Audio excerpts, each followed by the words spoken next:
Durou 10 anos pra eu realmente saber o que eu queria fazer da minha vida depois que eu saí do ensino médio até hoje, nesse ano que eu soube que eu queria empreender. E hoje em dia, quando alguém me fala em empreender, eu logo penso, essa pessoa é uma fodida. Empreender, como um Elon Musk fala, é tu mastigar vidro e olhar pro vazio. Mas eu escolhi esse caminho e eu não trocaria por nenhuma outra carreira no mercado de trabalho. E hoje eu decidi recomeçar tudo do zero e abrir uma empresa nova. Então hoje eu quero falar com vocês do porquê que eu decidi empreender e porquê que eu acho que essa seria o melhor caminho para você que está me ouvindo aqui, que provavelmente tem a mesma mentalidade que eu. E eu também quero falar do porquê que eu demorei tanto para escolher essa jornada empreendedora. Eu vou começar com uma coisa que eu falo bastante aqui no canal, que é o molde da sociedade que é nos imposto.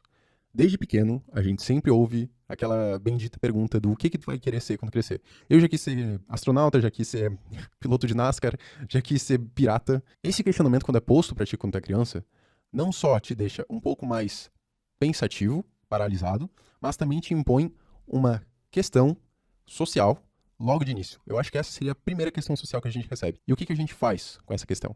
A criança absorve aquilo, mas a resposta que sai dela é algo tão natural e tão inconcebível para a mente do adulto que ele simplesmente aceita. E a partir de um tempo, quando tu cresce, tu começa a perceber que as escolhas elas são mais limitadas do que tu pensava. Tu não vai poder ser um pirata e achar tesouro e roubar outros navios. O que acontece?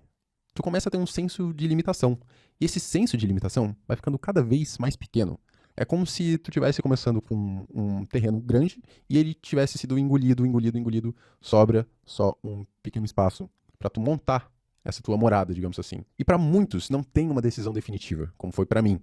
Eu até me inscrevi num vestibular para engenharia de petróleo, o que não tem nada a ver comigo. Alguns provavelmente já têm essa predisposição de saber o que quer da vida, mas eu acredito que a maioria, principalmente os brasileiros, porque nós somos extremamente doutrinados pela sociedade, e com essa doutrinação vem o fato de nós sermos pressionados para escolher aos 17 anos o que nós iremos fazer pelo resto das nossas vidas, que provavelmente vai durar uns 70 anos, até a gente chegar numa aposentadoria que mal paga as contas, pra gente ficar sentado no sofá assistindo a TV, enquanto os nossos netos estão fazendo a mesma coisa que a gente. Estão seguindo a mesma trajetória que todo o sistema nos impõe. Mas aqui a gente não está falando de nenhuma ideologia social ou política, mas sim da restrição mental que nos é imposto. Então veja que esse problema é tratado mais no individual do que no coletivo. Principalmente, eu diria, para as pessoas que são mais introspectivas. Mas voltando na história, nos meus 17 anos eu saí do ensino médio, assim como a maioria das pessoas, e eu fui fazer vestibular. Fiz meu vestibular, entrei em uma faculdade, saí da faculdade, fui fazer outra coisa da vida, entrei em outra faculdade, terminei a faculdade, não uso meu diploma pra porcaria nenhuma. Quando eu terminei a faculdade, eu entrei no mercado de trabalho e nada a ver com a minha área. Descobri o marketing, comecei a trabalhar com isso e eu fui pegando cliente. Inclusive foi aí que eu tive a minha primeira empresa. E o que eu realmente queria era um dinheiro para ter um conforto, uns 5, 6, 7 mil reais para viver bem. Mas tinha algo que ainda estava me restringindo.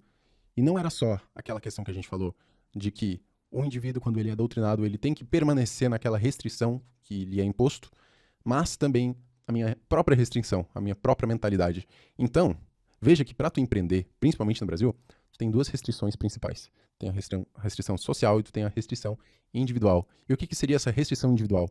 Seria a tua mentalidade perante a tua vida, não só os negócios. Porque o empreendimento, ele é a expressão daquele que eu cria. Isso pode soar um pouco místico e mas na verdade, quando tu começa a criar alguma coisa, tudo que aquela coisa é a tua expressão mental. E para quem manja um pouco de marketing, isso implica no branding, implica no copywriting, implica no produto, implica até no customer success, no sucesso do cliente. Por exemplo, tu tem que vender o teu produto, tu tem que vender o teu serviço. Se tua venda não for boa, se tu não for um cara bom de venda, tu não vai vender tanto. Então tem meios que tu pode vender. A venda direta, no X1, é um deles, em que tu conversa com uma pessoa, faz o pitch para ela comprar. Mas se tu não tiver a habilidade e a mentalidade que tu precisa para vender, a tua empresa não vende, tá entendendo? Então a empresa é uma expressão do dono. Dito isso, essa restrição implica que não tem como tu ser um empreendedor se tu não tem a mentalidade de alguém que empreende. E qual que é a mentalidade de alguém que empreende? Cara, é trabalhar mais que os outros, principalmente mais que os funcionários, mais quando tu trabalhava no CLT. É entender o que é trabalho para ti, qual que é a tua função na empresa. Quando tu começa uma empresa, a tua função é tudo. Você faz tudo. E se eu tivesse que começar uma empresa do zero, de novo, como eu tô fazendo agora, eu faria diferente porque a minha mentalidade é diferente. Por exemplo, se tu é CLT, tu trabalha de segunda a sexta.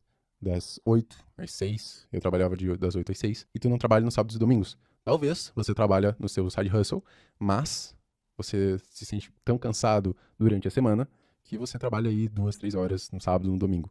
Hoje é um sábado e eu já trabalhei agora de manhã, tô gravando esse vídeo, vou trabalhar mais de tarde. Por quê? Porque eu quero, porque é a minha empresa, porque eu tô construindo isso e, pra mim, esse sentimento de que eu estou criando algo é muito mais benéfico. Aquele cansaço que tu sente depois de uma semana inteira do CLT é algo dentro de ti falando que aquilo não é pra ti. Tem uma fala do Naval Ravikant que entra muito bem nesse contexto. Hoje a gente tem 8 bilhões de pessoas na Terra. Provavelmente ele espera que no futuro a gente tenha 8 bilhões de empresas também. Eu acredito muito na autonomia de cada um para criar a sua própria empresa. Mas a maioria das pessoas não sabe como, não sabe nem como começar. Então eu vou te falar sobre 3 pontos que eu faria se eu estivesse começando hoje. Também vou falar sobre a taxa de delírio e o preço da ignorância. O primeiro ponto é estudar o mercado. Tu não consegue fazer nada se não tem ninguém para comprar o teu produto ou serviço. É muito mais difícil tu vender para alguém que não queira comprar o teu negócio. E é muito difícil tu achar alguém que não quer comprar o teu negócio e esse negócio não tem mercado para aquilo. E é o que a gente fala de product market fit. Tu tem que encontrar um produto que tenha mercado. Eu começaria com serviço. Então, por exemplo, se tu tem um trabalho de design, tu vai encontrar pessoas que queiram comprar esse teu serviço. Porém, eu não só faria isso, eu iria além. Se tu não manja nada de nada, que deve ser o caso de muita pessoa, por onde que tu começaria? Eu não começaria por uma skill qualquer. Eu começaria entendendo qual que é essa skill que o mercado precisa. Aí é a questão de estudar o mercado. Você vai, pega o GPT e fala quais essas skills hoje que as pessoas estão pagando mais. É o quê? É IA? Será? Tem bastante automação de IA já existente. Será que isso não vai saturar? Então você tem que se perguntar sobre isso. É o que? É growth? Growth está crescendo. Será que tem demanda no Brasil para growth marketing? Se pergunta sobre isso. Agência? Bom, a agência também está saturando bastante. Será que eu consigo entrar nesse mercado ainda? Dica, tu consegue. Tem muita agência que presta serviço ruim e o word of mouth deles é ruim. Então eles não conseguem clientes por indicação, que é um dos melhores canais de aquisição para agência. E, olha, eu acho que vai demorar para saturar a agência boa. A agência ruim está extremamente saturado. Então, não leva isso aqui que eu falei ao pé da letra. Realmente pesquisa o que seria isso aqui. Pega o ChatGPT, faz um deep research, bota um prompt bom lá. Depois que tu conheceu, que tu entendeu o que o mercado está precisando, a gente vai para o outro ponto, que é como atrair leads. Como que tu pode atrair lead para o teu negócio? E aqui é onde as pessoas mais erram, porque elas pensam em tráfego pago, elas pensam em conteúdo, meu Deus, conteúdo, e elas pensam em várias coisas e processos que não dão em nada. O que eu faria hoje se eu tivesse começando uma empresa e quisesse leads? E isso vai servir também se tu tiver com um serviço ou algo que tu ainda queira cliente, tu esteja numa fase inicial. Primeira coisa, eu entenderia o quadrante que o Alex Hormozi fala no livro dele, 100 Million Leads. 100 milhões de leads, talvez seja a tradução. Ele separa a aquisição de leads por 4 quadrantes.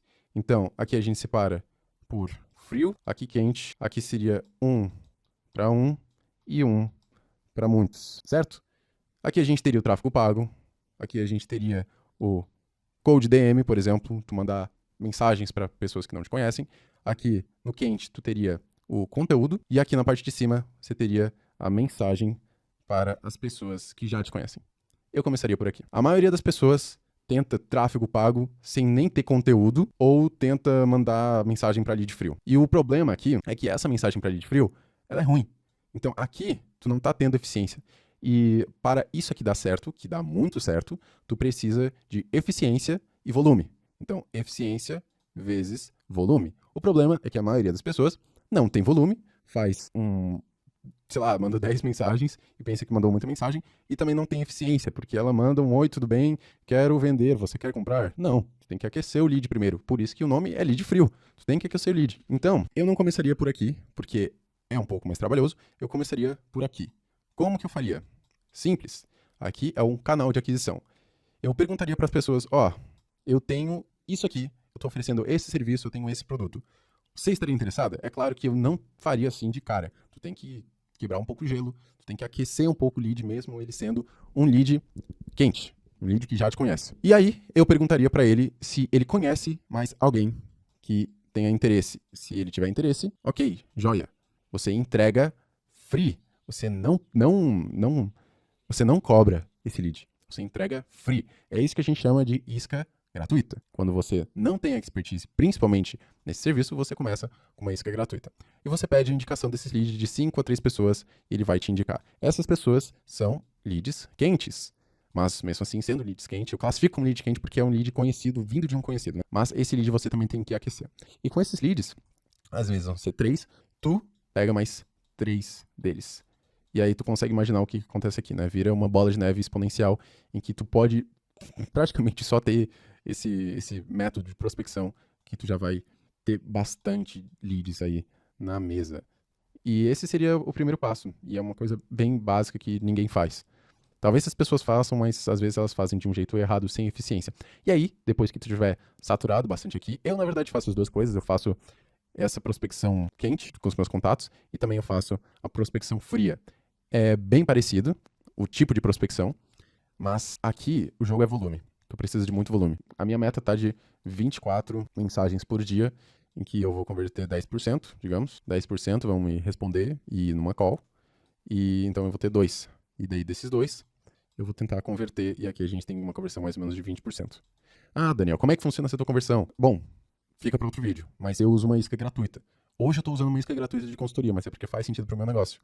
Ah, Daniel, mas daí tu tem 2 aqui e 20% de 2 é nenhum? Não, porque aqui eu vou estar fazendo 24 em um dia.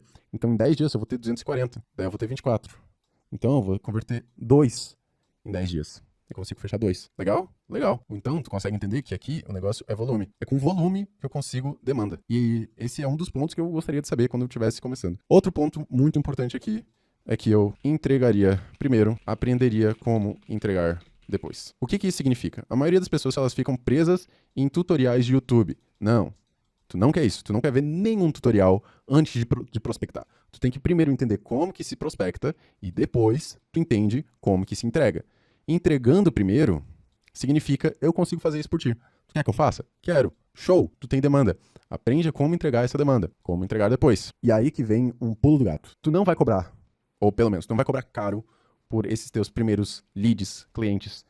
Se eu não tivesse domínio, eu faria de graça. Então aqui eu faria free. E aí tu consegue cases, tu consegue prova social, tu consegue credibilidade, tu consegue mais confiança na tua skill. Esses são os 3 pontos. Agora eu quero te falar do que eu ignorei por muito tempo e isso pode servir como um bônus, mas é uma teoria que eu tô desenvolvendo, que é a teoria da taxa de delírio pelo preço da ignorância. O que acontece?